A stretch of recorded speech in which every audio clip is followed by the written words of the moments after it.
इसी साल के अंत में होने वाले चुनावों को लेकर सरमभूमि पूरी तरह से सज्ज है। प्रदेश की दूसरी राजधानी और विधानसभा क्षेत्र में क्या भाजपा और क्या कांग्रेस, दोनों ही पार्टियां इस क्षेत्र से एक सशक्त उम्मीदवार को मैदान में उतारने के लिए जद्दोजहद कर रही हैं। वहीं कांग्रेस उम्मीदवार सुधीर शर्मा की राह इस बार धर्मशाला से कतई आसान नजर नहीं आ रही। मेयर देवेंद्र जग्गी ने धर्मशाला के श्यामनगर में कांग्रेस पार्टी की दिग्गज नेत्री और पूर्व राज्यसभा सदस्य विपल्लव ठाकुर की अगुवाई में एक बहुत बड़ा कार्यकर्ता सम्मेलन कर अपने तेवर तय कर दिए हैं।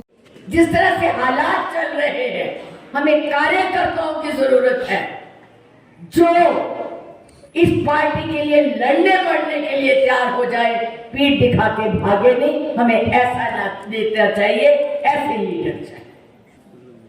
तो आज समय आ गया है कि आपने सच को पहचानना है, आपने उन लोगों का साथ देना है जो इस इलाके के लिए, इस धर्मशाला के लिए जिस तरह से काम कर रहे हैं।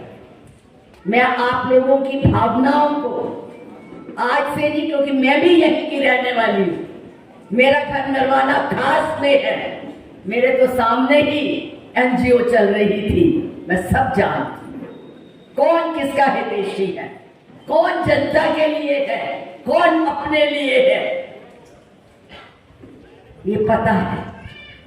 इसलिए मैं आप लोगों की भावनाओं को, आप लोगों की इच्छाओं को हाईकमांड में, परसों हमारी मीटिंग है उसमें रखूंगी, जरूर रखूंगी।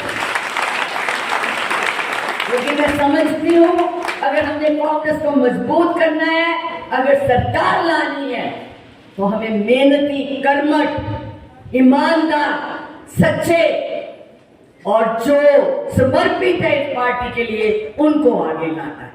उन्होंने इस कार्यक्रम के माध्यम से कांग्रेस पार्टी को यह संदेश भिजवाने का मुकम्मल एजेंडा तैयार कर लिया है कि अब की बार पार्टी को धर्मशाला का ही धरती पुत्र चुनना होगा और अगर बाहरी उम्मीदवार को यहां उतारा गया तो पार्टी के लिए बेहद नुकसान होना तय है। वहीं कांग्रेस की दिग्गज नेत्री विपल्लव ठाकुर ने इस कार्यक्रम में शिरकत करके ये जाहिर कर दिया है कि धर्मशाला में उनका समर्थन किस नेता को है। उन्होंने कहा कि वो जानती है कि किस एनजीओ का क्या मकसद है, इसलिए इस बार पार्टी हाईकमान के साथ जल्द होने वाली बैठक में धर्मशाला की मुकम्मल ग्राउंड रिपोर्ट रखेंगी ताकि उसका कांग्रेस को भविष्य में लाभ हो सके। आज का जो ये कार्यक्रम रखा है वो कांग्रेस की जो नीतियां हैं उन पे लोगों से साझा किया जा रहा है। भविष्य में हिमाचल में कांग्रेस सरकार बनाने जा रही है। मैं यहाँ पे जो हमारे सीएलपी नेता है मुकेश अग्निहोत्री जी, उनकी बात को कोट करूंगा कि अगर सही टिकट आवंटन नहीं हुआ तो सरकार कहां से रहेगी।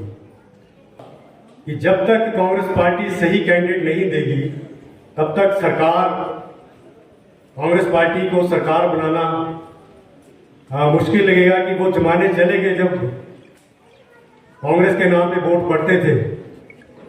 अब तो लोगों को, आपको सही व्यक्ति को आगे लाना पड़ेगा। हिमाचल में कहीं भी हो, सही व्यक्ति को आगे आपको लाना पड़ेगा और उसी को कांग्रेस का प्रत्याशी अगर आप बनाएं जो जीतने की क्षमता रखे और समाज के प्रति काम करता हो। अभी हम देखें कि यूपी और बिहार में ये सारी चीजें खत्म हो रही हैं। यूपी में सरकार बनी है सुशासन के नाम पे। जैसा वहां पहले होता था उससे लोग दूर भाग रहे हैं, सुशासन की तरफ जा रहे हैं। लेकिन मुझे लगता है कि हमारे कुछ लोग जो हैं वो धर्मशाला को यूपी और बिहार बनाने की कोशिश कर रहे हैं।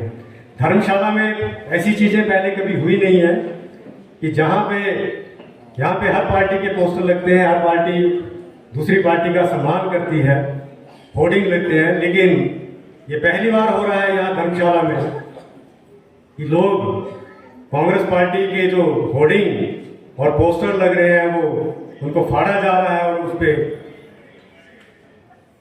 ओवर राइटिंग करके उन पर काला पेंट लगाया जा रहा है। इस बैठक के लिए, इस बैठक को रोकने के लिए कुछ लोगों ने भारी कोशिश भी की, ये बैठक यहाँ पे ना हो, जिसके लिए कई तरह का प्रचार किया गया। यहाँ तक कहा गया कि ये अनुशासन के विरुद्ध है। लेकिन मुझे ये नहीं समझ आता कि कांग्रेस पार्टी में जो बड़े ऊपर नेता बैठे हैं वो अनुशासन किस चीज को समझते हैं।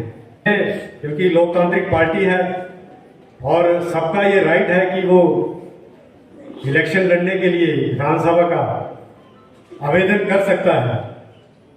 तो इस प्रक्रिया के चलते मैंने भी आवेदन धर्मशाला से किया है आप लोगों की चर्चा के बाद और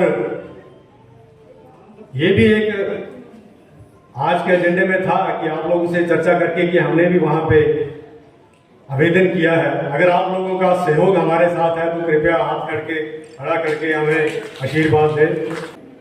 और ऐसे किसी भी नेता का मैं विरोध करूंगा जो समाज को तोड़ने की बात कर रहा हो, जो समाज में भय पैदा करने की बात कर रहा हो और धर्मशाला का माहौल खराब करने की बात कर रहा हो। ये मैं इसलिए कह रहा हूं कि आपको ये बातें सारी ऊपर तक पहुंचानी पड़ेंगी और आपको भी धर्मशाला और जो समाज की जिम्मेवारी आपके ऊपर है आपको भी उसका निर्वाह करना चाहिए। ऐसा ना हो कि धर्मशाला को जैसे पहले कोई कहीं से आया लड़ा, कोई कहीं से आया लड़ा, हम लोगों ने पार्टी का साथ दिया और जब पार्टी को जरूरत पड़ी तो वो लोग यहाँ से भाग गए। ऐसे नेता को धर्मशाला की जनता कभी भी पसंद नहीं करेगी। भविष्य की कांग्रेस की राजनीति और धर्मशाला की राजनीति के बारे में